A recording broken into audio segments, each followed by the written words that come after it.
The twin suns of Valora Prime rose over the shining city of Crystalis, turning its crystal towers into rivers of gold and silver. The air shimmered with excitement as alien citizens filled the streets. Flags of every house and clan waved proudly.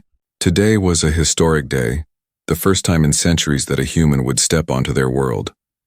Among the crowd stood Princess Lyra, daughter of the High Chancellor.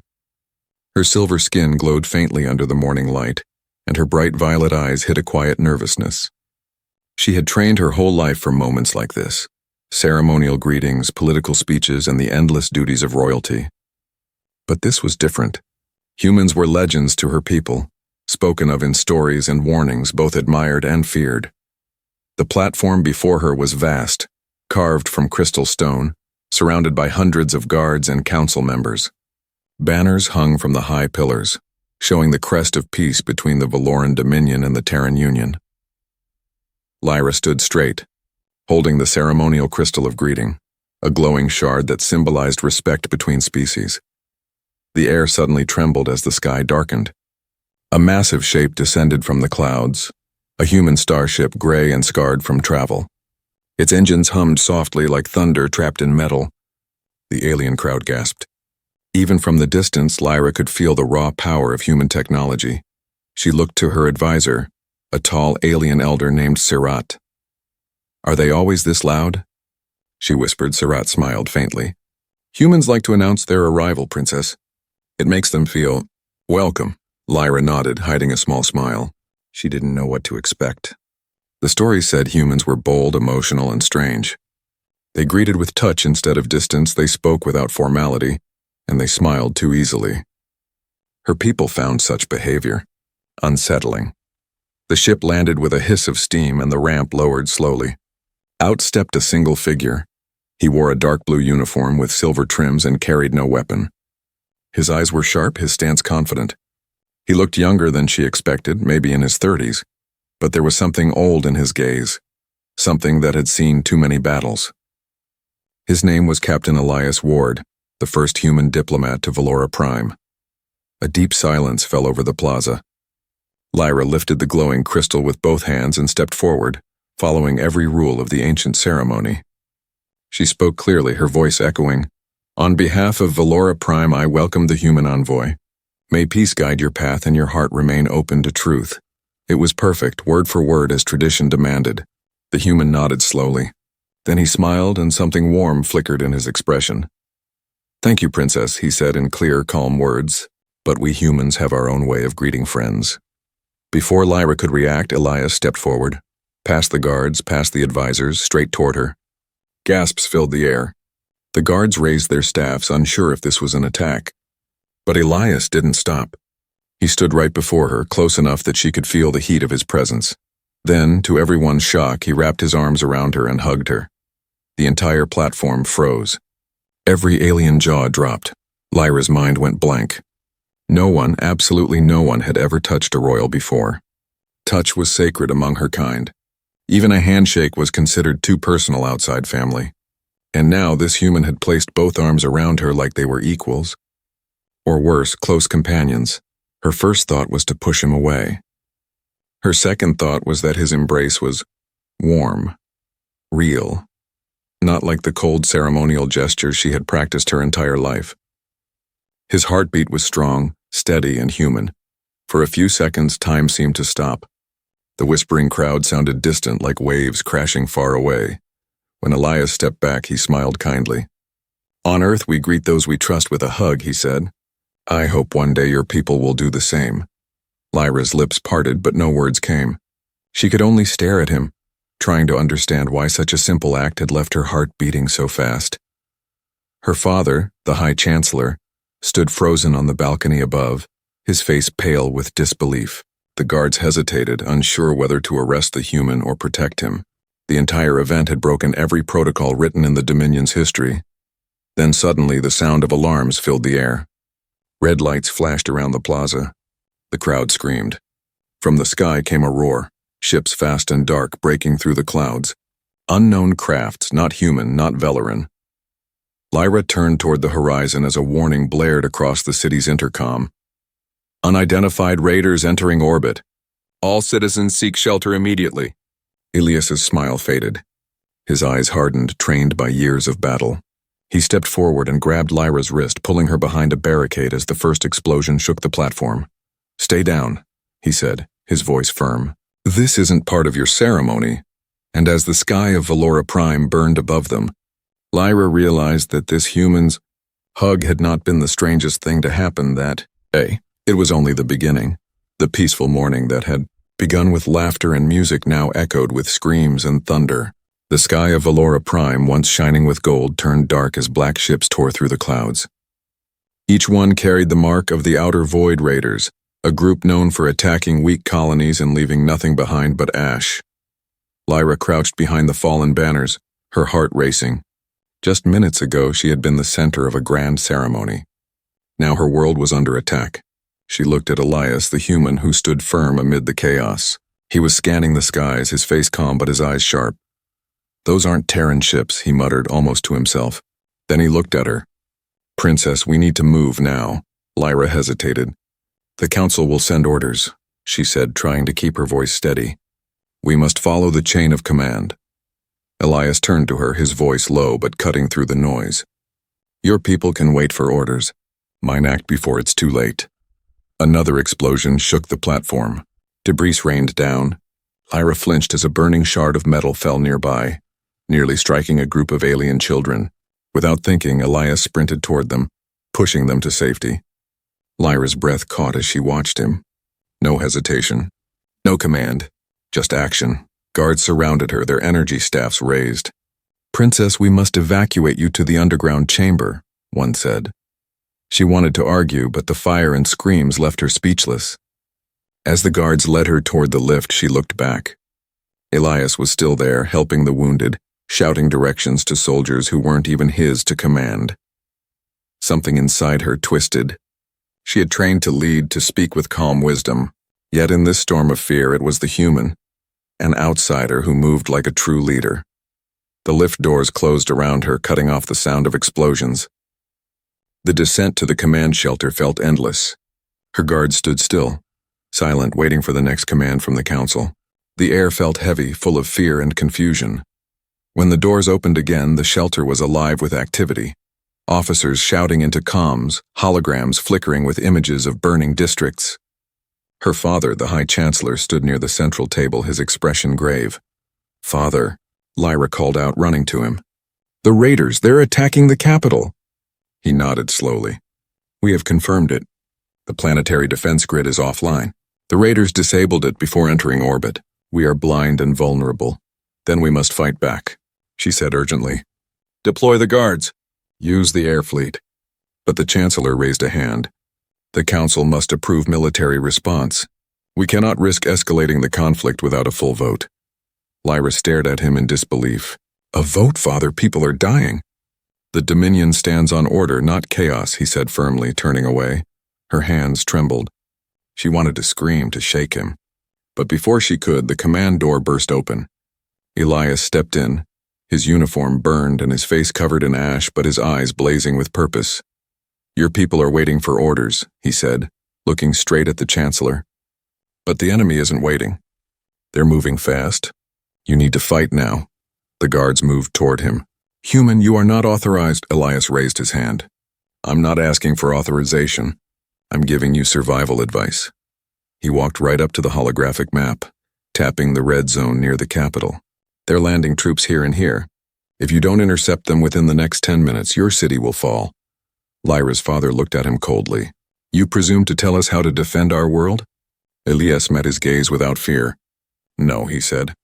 "I'm telling you how to save it." For a moment, silence filled the room.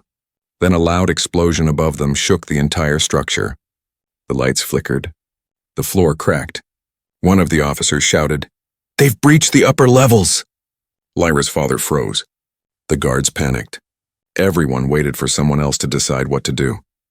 And then Elias moved. He grabbed a fallen guard's blaster and threw another weapon to Lyra. "Can you shoot?" Lyra blinked, shocked. I'm a princess."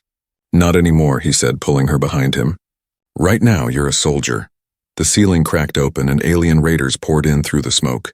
Elias fired quickly. hitting the first two with precise shots. He moved like lightning, covering the entrance, shouting orders to the guards who stood frozen. "Cover the right flank! Move civilians out through the east corridor." Lyra, shaking, raised the blaster and fired. The recoil surprised her, but the bolt hit its target. For the first time in her life, she had acted without permission. The raiders fell back, regrouping outside the corridor. The shelter filled with the sound of alarms and breathing. Elias crouched beside her, reloading calmly. "Nice shot," he said with a small smile. Lyra swallowed hard. I've never killed before." "Then make sure this isn't for killing," he said softly. "Make it for protecting." Outside, the explosions grew louder again. Lyra looked at him, at the strange human who had turned a royal ceremony into chaos, and then into courage. For the first time, she didn't care about the rules. She cared only about surviving, and fighting beside him. As another shockwave hit, she whispered, "Elias, what do we do now?" He looked up at the burning ceiling and said quietly, "Now, Princess, we take back your city."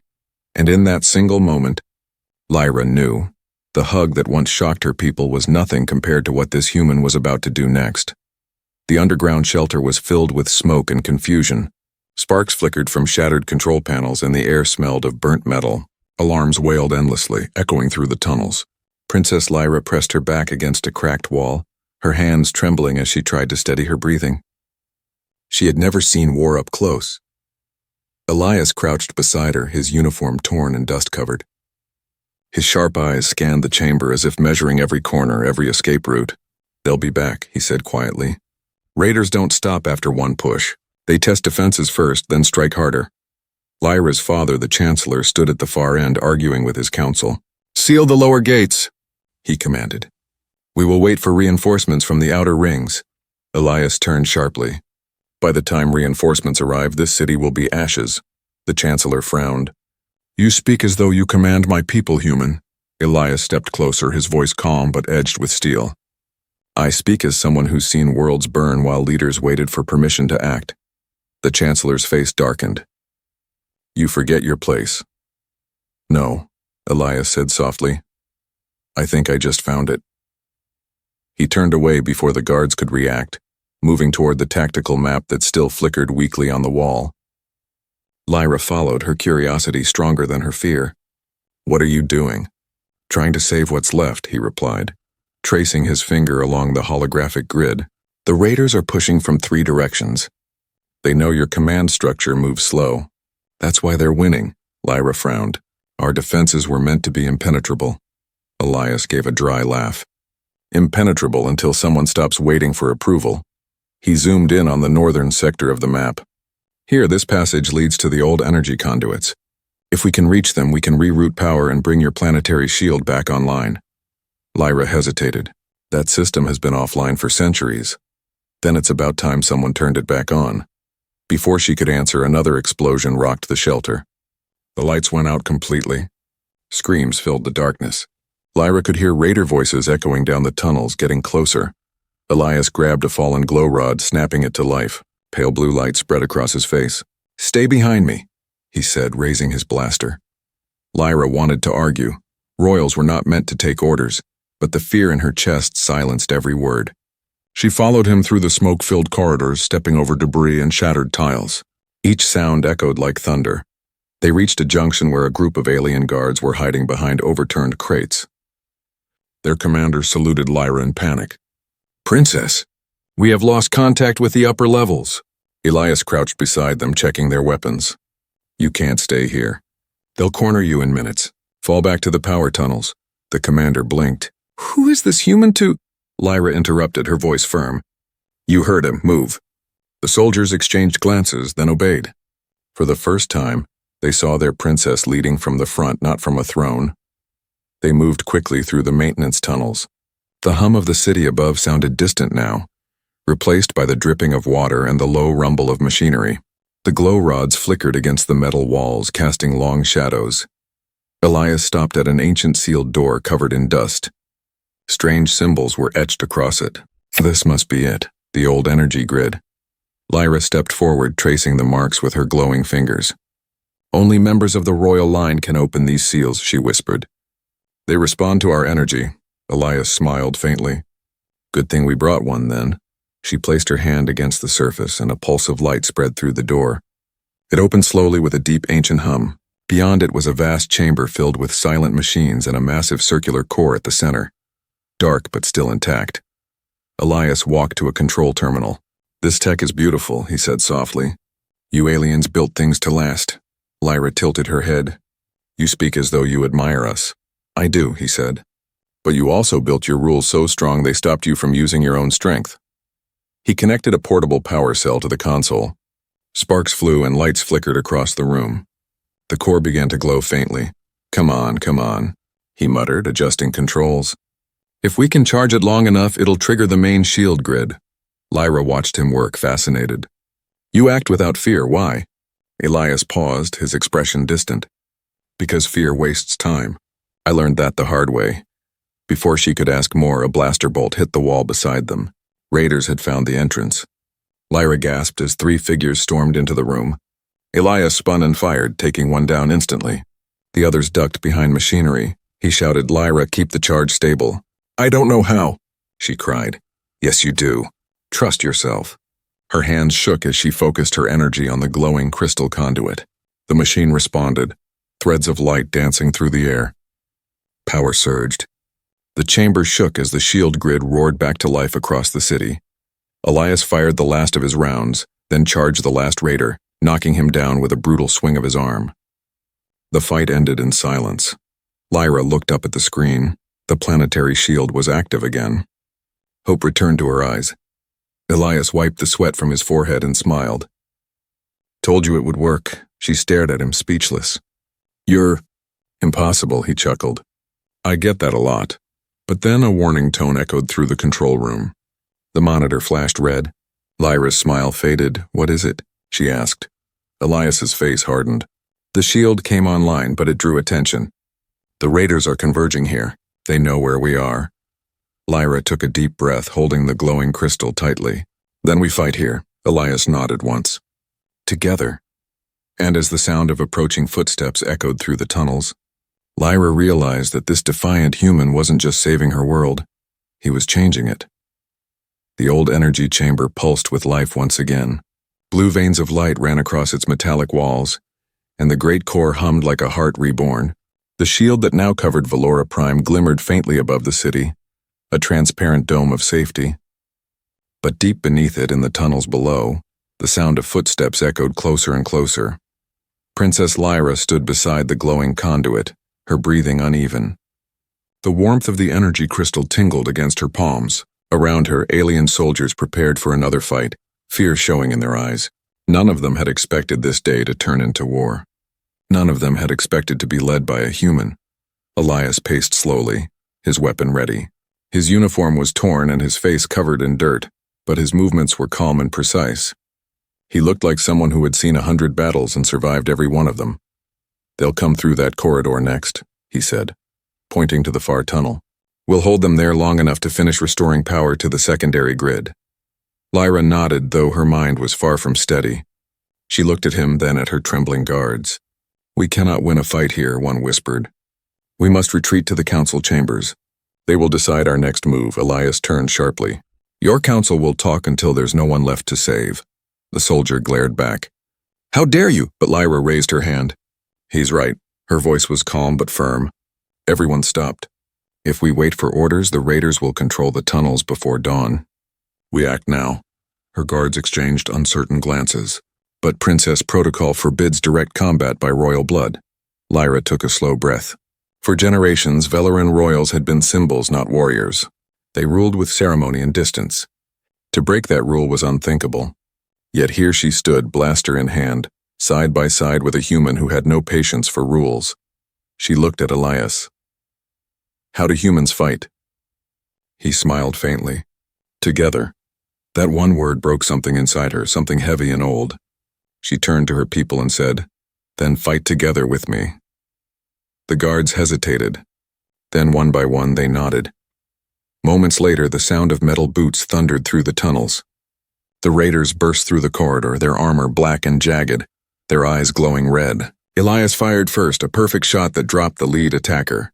Lyra followed, her energy blade slicing through the smoke. the air filled with the hum of weapons and the cries of battle. For the first time, the princess fought not as a figurehead, but as a soldier. She moved quickly, covering her people, her long hair streaked with dust and sparks. The guards, seeing her fight beside them, found courage they didn't know they had. They fought harder, louder, with purpose. Elias shouted over the chaos, "Push left flank! Don't give them space!" The raiders tried to regroup, but the defenders pressed forward. The battle filled the tunnels with flashes of light. Lyra's blade met an enemy's axe, sparks flying inches from her face. She twisted, using the move Elias had shown her earlier. Low sweep, then strike. The raider fell. Nice work. Elias called from behind cover. Lyra almost smiled, but before she could reply, a massive explosion tore through the chamber wall. The blast threw her off her feet. Dust and smoke filled the air. When her vision cleared, she saw Elias pinned under fallen metal beams. "Elias," she cried, crawling toward him. He was conscious but bleeding, his leg trapped. "Forget me," he said, gritting his teeth. "Finish the sequence. Power up the outer defenses." Lyra shook her head. "I can't leave you." He looked at her, his voice steady even in pain. "You can, you must. Leaders don't stay safe. They make sure others do." Tears welled in her eyes, but she turned back to the glowing control node. Her hands trembled as she entered the commands. The old machine roared to life, its hum rising to a deafening pitch. Energy flooded the tunnels, sealing entrances with plasma fields.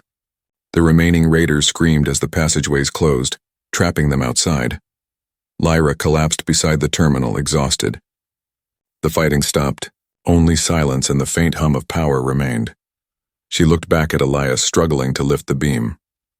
She ran to him, using her energy bands to amplify her strength.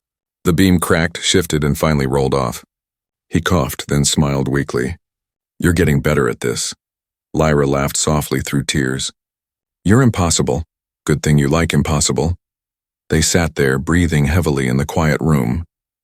The soldiers gathered around, eyes wide with disbelief. Their princess had fought with them, broken every sacred rule, and lived. Lyra looked at her people and spoke softly, her voice echoing through the chamber. "The old ways kept us safe once, but now they keep us weak. From this day, Velerans will not hide behind protocol. We will act. We will defend. We will lead." Elias listened, smiling faintly, pride flickering in his tired eyes. "You just gave your first real command," he said. She turned to him. "I didn't learn it from my father," he nodded. "You learned it from being human."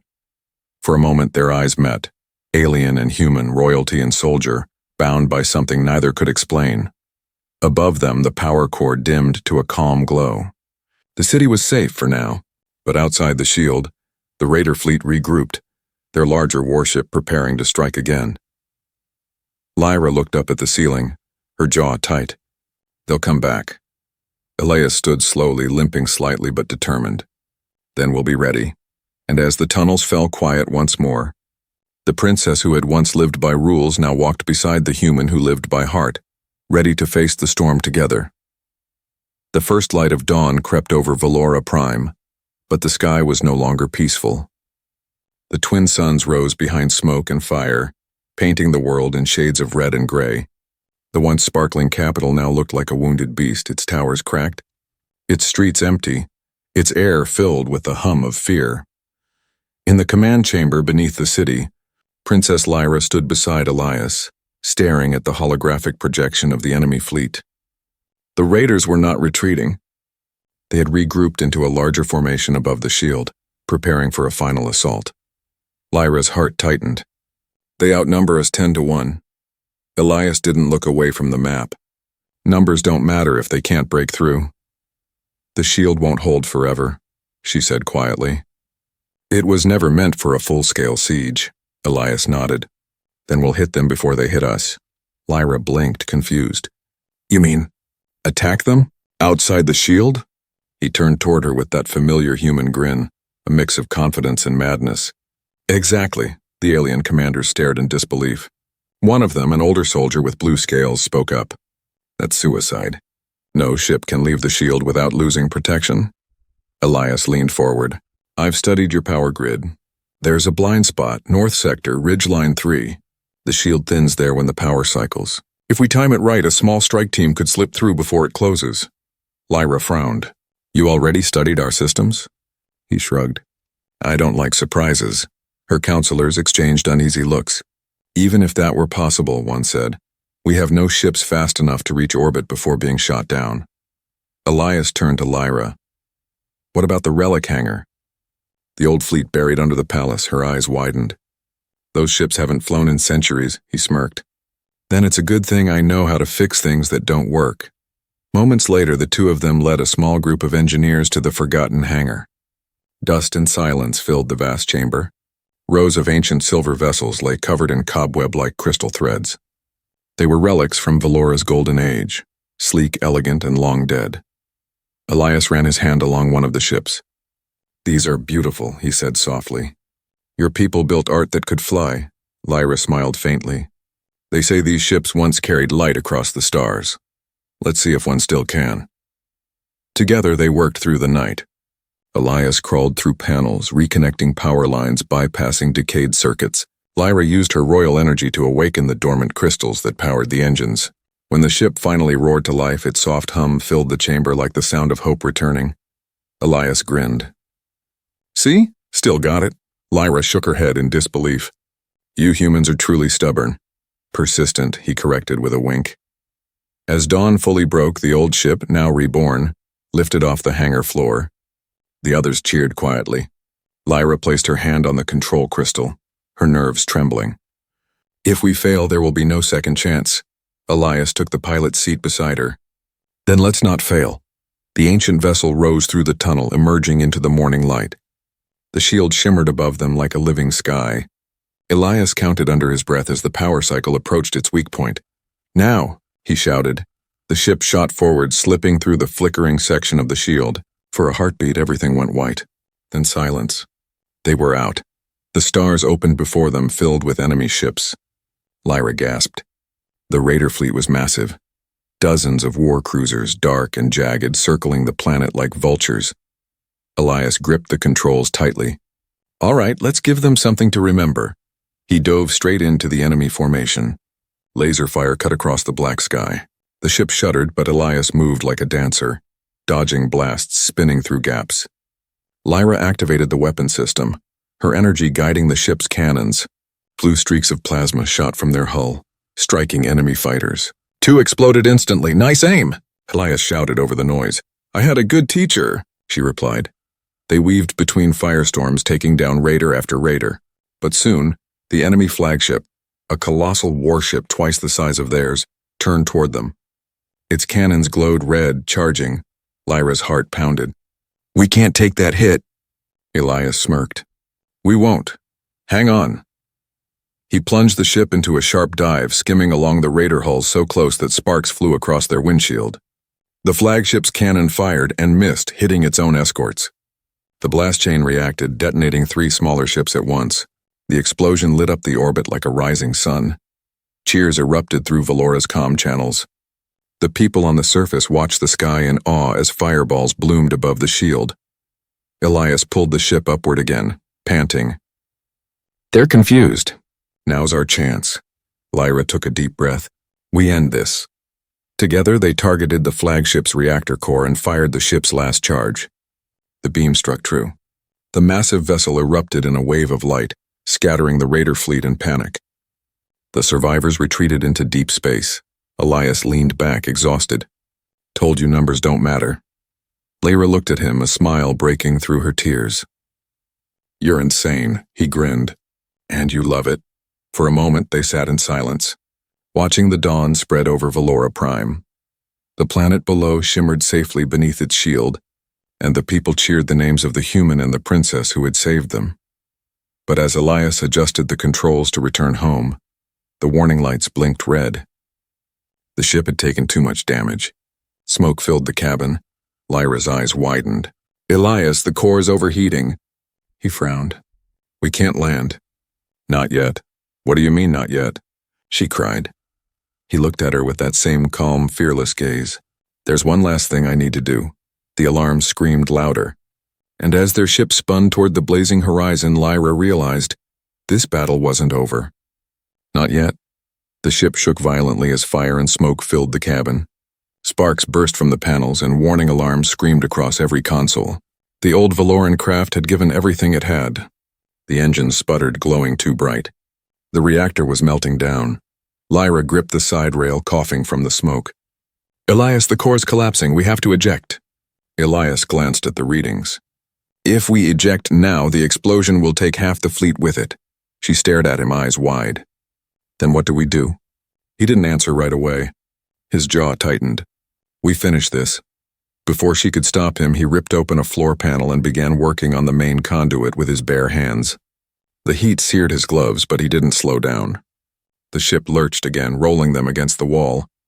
Through the viewport, Lyra could see the burning wrecks of the raider ships floating above the planet. Silent. Dying lights in a sea of fire. Elias shouted over the noise. "I can vent the reactor energy into their remaining ships. It'll destroy the last of them." Lyra's heart froze. "That will destroy you too." He met her eyes, sweat and soot streaking his face. "Someone has to stay behind to control the sequence. The manual override doesn't work remotely." "No," she shouted, shaking her head. "We'll find another way." "There isn't one," he said softly, almost tenderly. "You know that." Her chest tightened. He was calm, too calm, the way soldiers were when they had already accepted death. She stepped forward, grabbing his arm. "You are not dying here, not after everything we fought for." He smiled faintly, though his eyes were tired. "Lyra, your people need a leader, not a ghost. If I can make sure you live, if I can give Valora a real future, then it's worth it." She shook her head again, tears streaming down her face. "You talk like a fool. You think this world needs me more than it needs you?" "It doesn't," he said, his voice low and gentle. "But you're their symbol. You showed them courage. You broke their rules. Now show them hope." Outside the window, the raider flagship stirred again, its remaining cannons aimed at them, glowing with red light. Elias tightened his grip on the conduit. "Go, Princess. Get to the escape pod." Lyra's heart pounded. She wanted to scream, to fight, to refuse. But the look in his eyes told her this was not a request. It was a farewell. "No," she whispered. "If you stay, I stay." He laughed softly, even as the ship groaned around them. "You always did like breaking rules." Then the flagship fired. The blast struck their hull, spinning the ship sideways. Lyra fell hard against the control console. Elias pulled her up, pushing her toward the escape pod bay. "Now," he shouted. "That's an order." She hesitated, her voice trembling. "You can't order a princess. Then consider it a request from a friend." Her throat tightened. For a long second, their eyes locked. Human and alien, two hearts from different worlds that somehow found the same rhythm. Slowly, she stepped into the pod. He sealed the hatch, his hand pressing against the glass between them. Lyra pressed her hand to his from the other side. "Elias," he smiled. "Tell them we weren't so different after all." The pod launched. Lyra was thrown back as the capsule shot away from the dying ship. Through the viewport, she saw the vessel drift toward the raider flagship. A bright pulse of light grew in its center. Then a blinding explosion filled the sky, spreading like a star being born. The shockwave rolled over her pod, shaking it violently. Lyra screamed, but then it passed, leaving silence. All she could see was fire, fading slowly into the calm glow of dawn. Her pod pierced the atmosphere, flames licking across its hull. She closed her eyes, whispering through tears, "You kept your promise. You protected them all." Moments later, the pod crashed into the fields outside the capital. The hatch opened and she stumbled out under the rising suns. The air was warm, gentle, alive again. Around her, Valoran citizens emerged from shelters, looking up at the sky where the last of the enemy ships burned. The shield still shimmered above, safe and strong. Lyra sank to her knees, tears falling onto the dirt. She looked toward the horizon, whispering, "You said leaders make sure others live. You made me one, Elias." The wind carried her words softly across the plains. Above, the smoke began to clear, revealing the light of the two suns shining side by side, just as two hearts from different worlds had stood together. She rose slowly, her eyes still wet but filled with new strength. "From this day forward," she said quietly, "no one will speak of humans as myths again." And far above, where the stars still glowed faintly, it almost felt like he was watching, smiling at her choice. 3 days passed since the sky burned over Valora Prime. The smoke had finally cleared. and sunlight once again touched the crystal towers of the capital. But the city was not the same. It had scars now, reminders of both loss and courage. Everywhere Lyra walked, people stopped to bow. They no longer looked at her with the cold respect owed to royalty. They looked at her with something new: love, gratitude, and belief. The princess who once followed rules now stood as a symbol of defiance and unity. Yet in her heart, there was no peace. Every night she saw the same image the moment Elias's ship exploded in the sky, burning brighter than the sun's. His voice still echoed in her mind. Tell them we weren't so different after all.